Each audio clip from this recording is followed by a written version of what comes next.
தில்லு கருட்டு படத்திற்கு பிறகு சந்தானம் சர்வர் சுந்தரம் படத்தில் நடித்து முடித்துள்ளார்.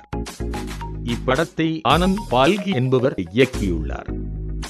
இப்படத்தில் சந்தானத்துக்கு ஜோடியாக மராத்தி நடிகை வைபவி ஷாண்டில்யா நடித்துள்ளார். பி.கே. வர்மா ஒளிப்பதிவில் சந்தோஷ் நாராயணன் இப்படத்திற்கு இசையமைத்துள்ளார். இப்படத்தை பிலிம்ஸ் நிறுவனம் சார்பில் செல்வகுமார் தயாரித்து உள்ளார். இந்நிலையில் இப்படத்தின் டீசரை சிம்பு பிறந்த நாளான பிப்ரவரி 3 வெளியிட படக்குழு முடிவு செய்துள்ளது. திரையுலகில் சந்தானத்தை அறிமுகப்படுத்தியவர் சிம்பு என்பது அனைவரும் அறிந்ததே. அதையும் தாண்டி சிம்பு சந்தானம் இடையே நல்ல நட்பும் இருந்து வருகிறது.